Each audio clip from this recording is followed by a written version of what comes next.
Assalamu alaikum wa rahmatullahi wa barakatuh, chers frères et sœurs musulmans, bienvenue dans un voyage au cœur des histoires et de la sagesse de l'islam.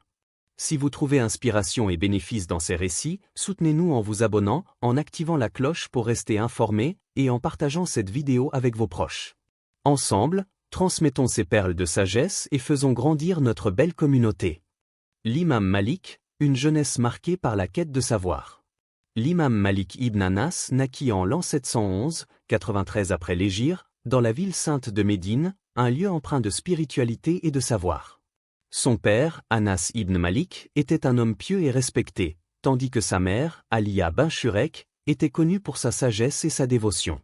La famille de l'imam Malik appartenait à la tribu des Asba, un clan d'origine yéménite ayant migré à Médine bien avant l'islam. Dès sa naissance, Malik grandit dans une atmosphère religieuse où la science et la spiritualité occupaient une place prépondérante. Sa mère, en particulier, joua un rôle déterminant dans son éducation. Consciente de l'environnement unique qu'offrait Médine, où vivaient encore de nombreux descendants des compagnons du prophète, elle encouragea son fils à fréquenter les cercles des savants. Un jour, elle lui mit un turban, symbole de respect et de sérieux, et lui dit « Va chez Rabia et apprends de ses manières avant sa science ». Ces paroles illustrent l'importance qu'elle accordait à l'éthique autant qu'au savoir. Malgré un environnement familial modeste, l'imam Malik choisit de se consacrer pleinement à l'apprentissage des sciences islamiques. Il préférait les cercles d'études à l'activité commerciale familiale, un choix qui, bien que difficile, fut soutenu par ses parents. Sa soif de connaissance devint rapidement évidente, et il s'appliqua à mémoriser le Coran dès son plus jeune âge. Entouré des érudits les plus respectés de Médine, l'imam Malik manifesta très tôt une capacité prodigieuse à mémoriser et à comprendre les enseignements du prophète. Il s'assit aux pieds de grands savants comme Nafi, Maoula d'Ibn Umar, qui lui transmit une chaîne de transmission directe et authentique des hadiths. Cette chaîne, connue pour sa fiabilité, devint une des pierres angulaires de son œuvre. Cette jeunesse, marquée par l'influence de ses parents et un environnement propice à l'apprentissage, permit à l'imam Malik de poser les bases d'une carrière extraordinaire. Ses efforts incessants et son amour pour le savoir allaient bientôt faire de lui l'une des figures les plus influentes de l'histoire islamique. Un enseignant éminent et l'auteur d'un chef-d'œuvre. Après des années d'apprentissage assidu et de dévotion totale aux sciences islamiques, l'imam Malik devint une référence incontournable en matière de savoir.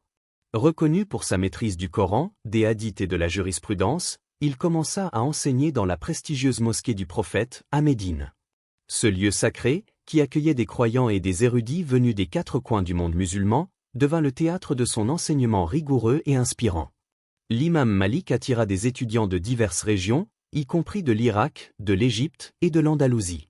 Sa notoriété dépassait les frontières, car il incarnait une combinaison rare d'érudition profonde, d'éthique irréprochable et d'humilité. Il dispensait ses leçons avec une méthodologie rigoureuse, insistant sur l'importance de la précision dans la transmission des enseignements prophétiques et sur le respect des sources authentiques. Parmi ses élèves célèbres figurent des figures comme l'imam Ash-Shafi, qui deviendra à son tour un pilier des sciences islamiques. La création d'Al-Muwatta, un chef-d'œuvre intemporel.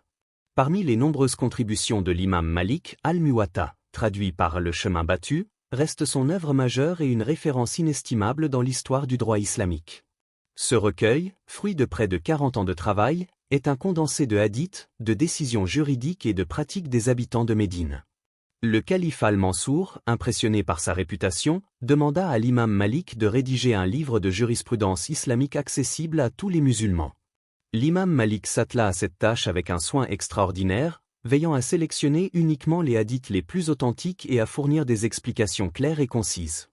Al-Muwatta ne se contentait pas d'être un simple recueil de traditions prophétiques, il servait également de guide pratique pour résoudre des questions juridiques complexes, fondées sur le Coran, la Sunna et le consensus des savants de Médine.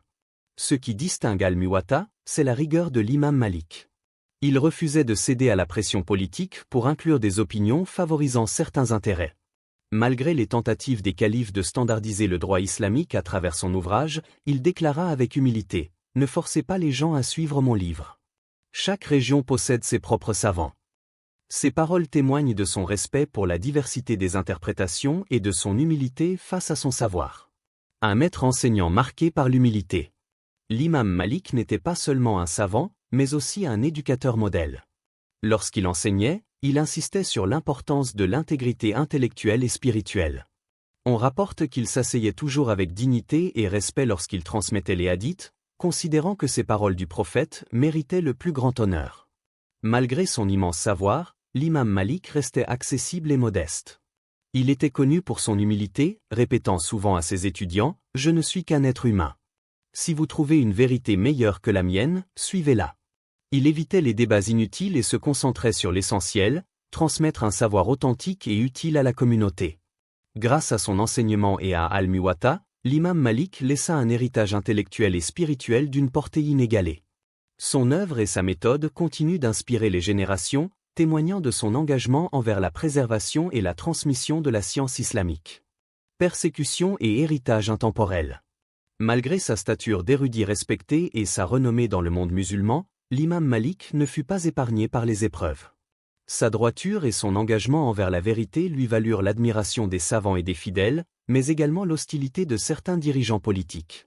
Sous le règne du gouverneur de Médine, Ja'far ibn Sulayman, l'imam Malik subit une persécution qui marqua sa vie et révéla sa résilience face à l'injustice. L'incident majeur qui mena à sa persécution découla de sa position juridique concernant la répudiation forcée. À cette époque, les autorités politiques avaient émis des directives exigeant une allégeance stricte aux décisions du calife. L'imam Malik, fidèle à ses principes, émit une fatwa affirmant l'invalidité d'un serment d'allégeance obtenu sous la contrainte, ce qui allait à l'encontre des intérêts politiques du gouverneur. En conséquence, il fut arrêté, emprisonné et sévèrement maltraité. Des récits rapportent qu'il fut publiquement fouetté, une humiliation qui visait à briser son influence et à dissuader les autres savants de contester l'autorité en place. Malgré ces épreuves physiques et morales, l'imam Malik ne céda jamais. Il refusa de compromettre son intégrité ou de modifier ses positions pour plaire aux dirigeants. Cet épisode démontre sa force de caractère et son attachement à la vérité, qu'il considérait comme un devoir sacré envers Allah et la communauté musulmane. Ses souffrances renforcèrent sa réputation de savant intègre et courageux, suscitant encore plus de respect parmi ses contemporains. L'héritage durable de l'imam Malik. L'héritage de l'imam Malik perdure à travers l'école malikite, qu'il fonda sur des bases solides et rigoureusement établies. Cette école de jurisprudence repose sur 3 piliers fondamentaux: le Coran, la Sunna du prophète et les pratiques des habitants de Médine, qu'il considérait comme les meilleures interprétations pratiques de l'islam.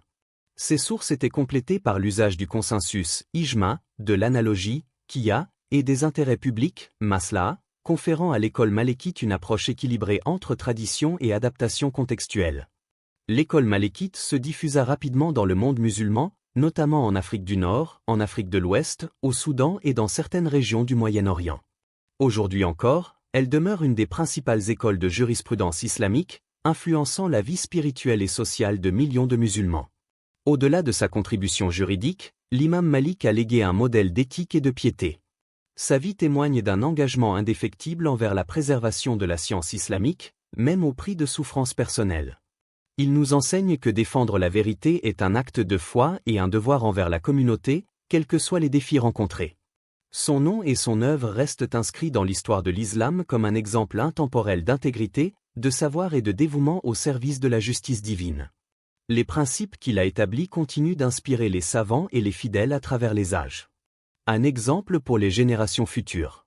L'imam Malik n'est pas seulement un érudit parmi tant d'autres dans l'histoire de l'islam, il est une figure intemporelle, un modèle d'intégrité, d'humilité et de dévouement.